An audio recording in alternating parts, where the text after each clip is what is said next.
I want you to just take a second and imagine that you are settling into your absolute favorite, most comfortable chair. Yeah, maybe you've got like a cozy blanket pulled over your lap or something. Exactly. Just let your shoulders drop. And actually, before we even go a single step further, I want you to go grab a glass of water. Oh, definitely. Seriously, pause this if you need to and just get some plain, cool water. Keep it right next to you because it's going to become incredibly important to your physical body a little later on in this story. It really is. But anyway, welcome to this deep dive on the Zero Point Awakening channel. If you haven't already, please make sure to like and subscribe so you don't miss any of our explorations. You really appreciate it. And, our mission today is to explore two totally different but incredibly potent tools for emotional liberation. Right, we're looking at healing with Ho'oponopono and tapping. Exactly. And the ultimate goal here is reaching this state of absolute clarity, which the sources call a zero-point awakening. And the story of how these two tools intersect is just honestly mind-bending. It completely challenges almost every conventional idea we hold about healing. I mean, on one hand, we are looking at Ho'oponopono, which is this ancient Hawaiian philosophical practice. Right? And then on the other hand, we have EFT tapping. And that's a modern, highly physical technique rooted in psychological acupressure. And we're drawing from a really huge stack of sources to unpack all this today. We are. We've got transcripts from Dr. Joe Vital and practitioners like Brad Yates and Ramakar. We also have material from the Renaissance channel, right? Yeah, and clinical perspectives from the Merido Samandi blog, plus a deeply comprehensive masterclass by Fernanda Leon. So, to really grasp the gravity of what we're talking about, we have to start with a story that honestly sounds straight out of an urban legend. It really does sound made up. But our sources, specifically Dr. Joe Vitala, verify this as a documented, true account. Right. It revolves around a Hawaiian therapist named Dr. Hugh Len. Yeah, and he was brought into a state hospital ward for the criminally insane. And to understand the sheer magnitude of what he did, we really need to paint the picture of this specific ward. Oh, it was awful. According to the accounts, this was a place of extreme volatile danger. The patients were individuals who had committed severe crimes like murder and assault. And they were violently unstable. Right. The environment was so perilous that patients often had to be kept shackled and heavily sedated just for basic safety. Just to keep the staff safe, basically. Exactly. The atmosphere was so toxic and terrifying that the hospitals simply couldn't keep doctors or nurses on staff. Employees were just constantly quitting out of sheer fear. It was a completely desperate situation. So administration brings in Dr. Lin. Right, and he agrees to take the job to satisfy the state requirements, but he tells them up front on literally day one that he's not going to do traditional therapy. And he stays true to his word.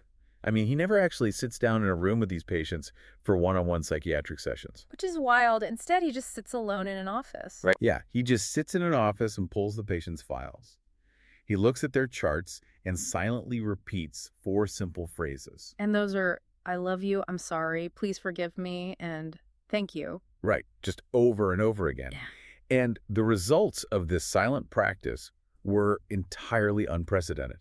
Because as he continued to sit in his office repeating those words, the environment of the ward began to fundamentally shift. It's incredible. Patients who were previously violent and required restraints no longer needed to be shackled. Wow. Individuals who were heavily sedated were gradually taken off their medications because their demeanor had completely changed. And within a few months, patients were actually being evaluated and pronounced healed. Right, they were being released back into society. Mm-hmm. And within 4 years, that entire ward was closed down because there was literally no one left to treat. Okay, so let's unpack this because to you listening, and frankly to my own rational brain, this sounds like literal magic. It really defies logic. Like, how does a guy sitting alone in an office, reading manila folders and whispering 4 phrases to himself, heal an entire ward of violent criminals? Well, the mechanism requires a complete paradigm shift because Dr. Len wasn't actually trying to heal the patients.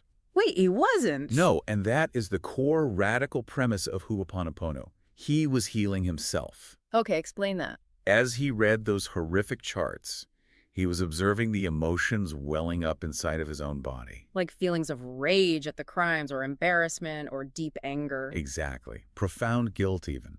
The patients and their files were simply the trigger. So Dr. Len was operating on that fundamental Ho'oponopono principle of 100% responsibility. Right. He recognized that if these deeply troubled individuals were appearing in his reality and triggering these dark emotions within his own nervous system, then he shared responsibility for that shared reality. Okay, I have to push back hard on this concept because taking 100% responsibility for a violently ill criminal or, a massive global tragedy on the news sounds completely counterintuitive.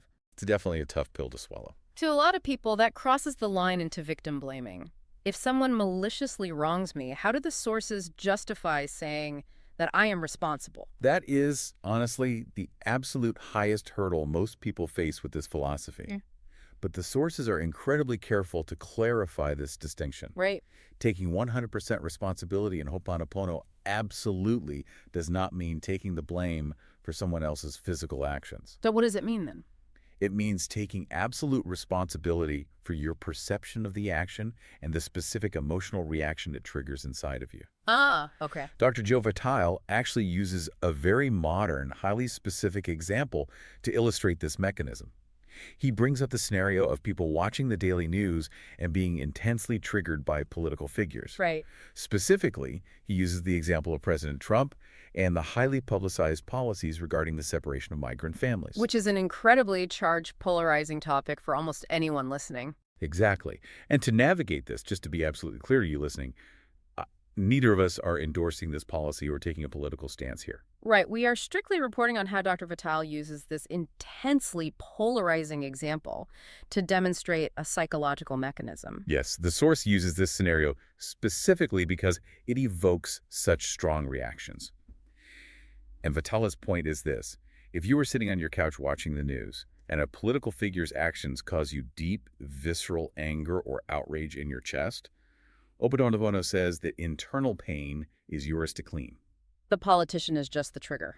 Right. The pain is an alarm bell ringing inside your house. You don't direct the 4 phrases at the politician. You certainly don't say them out loud to a television screen. Exactly. You direct them internally to the divine or your subconscious or the universe to clear the pain from your own perception.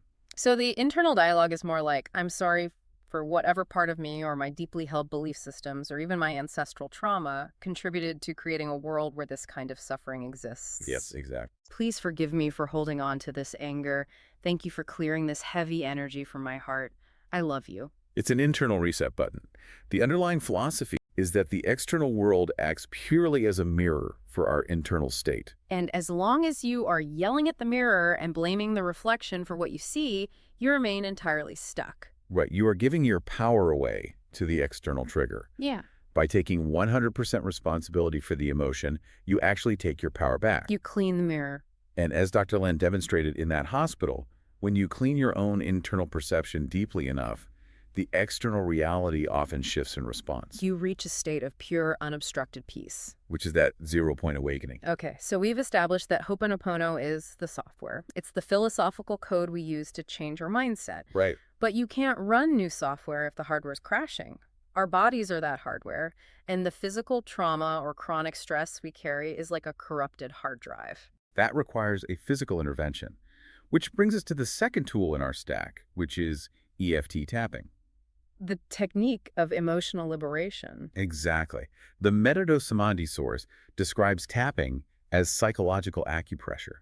It basically bridges the gap between the mind and the body. Because we often understand our problems intellectually, like we know we shouldn't be terrified of a work email. Right, but our bodies are still reacting and dumping cortisol into our bloodstream as if a tiger is loose in the room. So tapping is a way to physically signal to your nervous system that it is safe to release that trapped cyclical energy. And the practitioners in our sources, like Ramakar and the Renaissance channel, outline a very specific protocol for this. You don't just start tapping aimlessly. Right. First, you have to bring the negative emotion vividly to mind and rate your distress on a scale of 0 to 10. With 10 being an absolute full-blown panic attack or maximum distress. You don't ignore the negative feeling. You shine a massive spotlight right on it. Because acknowledgement is really the first step of release.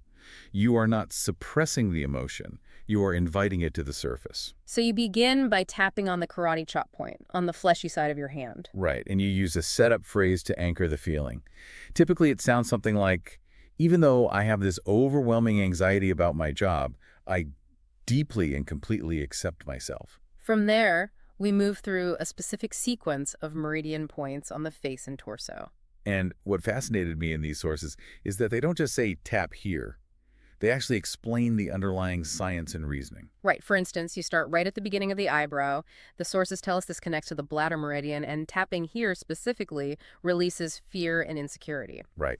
But to a skeptical listener, that sounds a bit disconnected. Like, how does my bladder have anything to do with my fear? Well, it requires looking through the lens of traditional Chinese medicine, which maps emotional states to specific organ systems. Yeah. In that tradition, the bladder and kidneys are part of the water element, which is the system that physically stores and processes fear. But what about modern neurobiology? If we look at it that way, tapping that specific point right above the eye stimulates the supraorbital nerve. Oh, wow. Yeah, you are sending a piezoelectric signal, which is a tiny mechanical electrical charge directly to the amygdala. And that's the fear center of your brain, right? Exactly. So you are physically interrupting the fight or flight response. That makes so much sense. It's not just mystical energy, it's literal mechanical biology. Then you move to the side of the eye, right on the temple bone. And the sources connect this to the gallbladder meridian, which they say releases anger and ire. Which actually explains why we use phrases like having the gall to do something. Oh, right.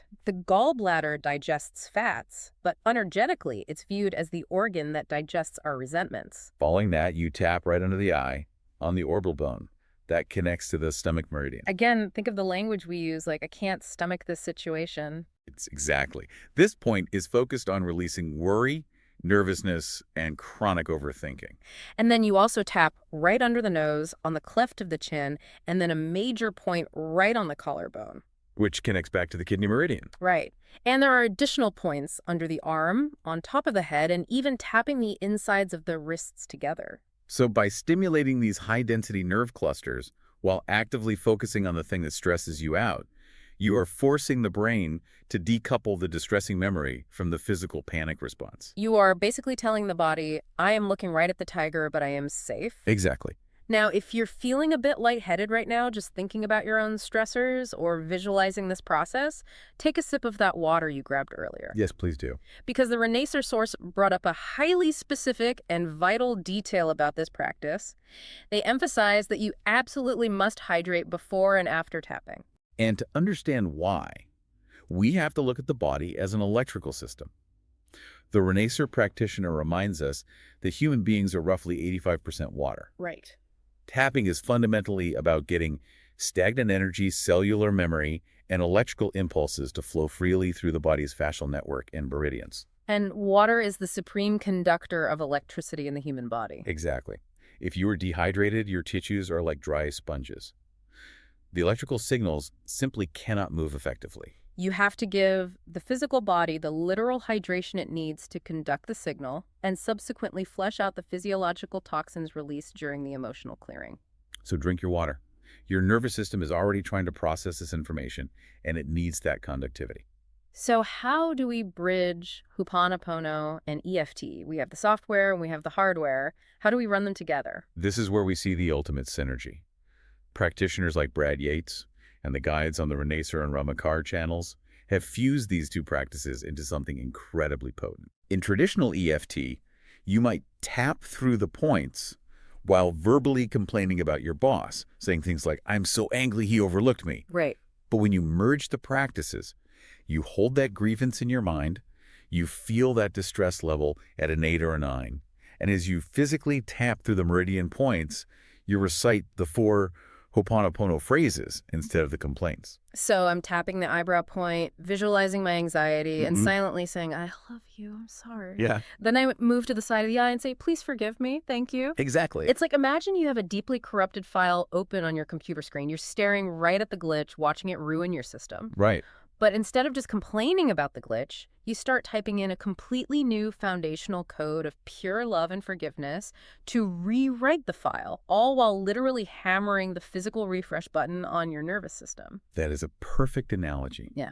And to take your corrupted file analogy a step further, you aren't just hiding the file in a new folder.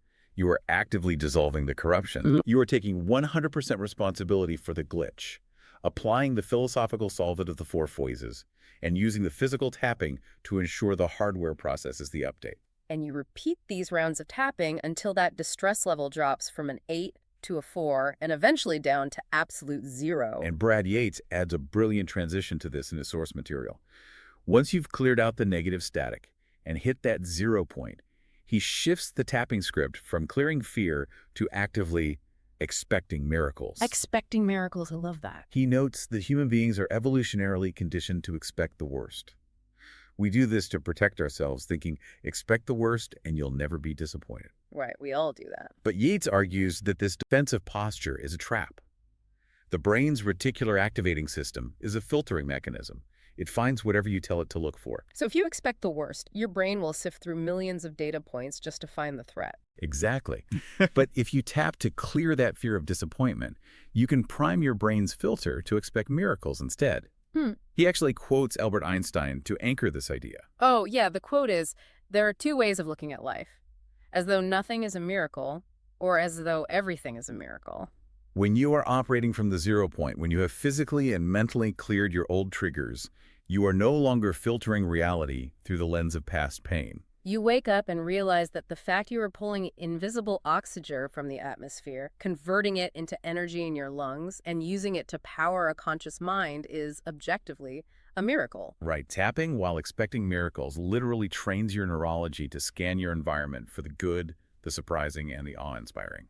It fundamentally rewrites your baseline reality. It really does. Now, while those 4 core phrases of Ho'oponopono are the most famous, the Masterclass PDF by Fernanda Leon reveals that there is actually an entire secret menu of highly specific visualization tools in the Hawaiian tradition. Yeah, these extended tools are fascinating because they function as highly specific mental focal points for entirely different categories of emotional distress.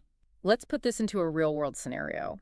Imagine your mind is completely stuck in a loop after a horrible, toxic argument with a family member. We've all been there. You're lying in bed, replaying the words over and over, and you just can't stop. The Masterclass introduces a tool for this called flypaper, or papel para moscas. Wait, so I just imagine throwing sticky flypaper into the air. Pretty much. From the perspective of cognitive psychology, this is an incredibly effective pattern interrupt. Okay. When you are stressed, your brain ruminates. It builds a groove. Mm-mm. By introducing a highly specific, slightly unusual, and visually arresting symbol, like throwing mental flypaper and watching the toxic words and cyclical arguments stick to it, you forcefully hijack that neural loop. Oh, that's clever. You are giving the anxious mind a designated imaginary trash can to place its worries into, stopping the rumination dead in its tracks. But what if the distress isn't just a mental argument? What if it's physical pain or a really sharp, acute emotional grief that literally hurts your chest? For acute distress, the toolkit provides ice blue, or azul hilo.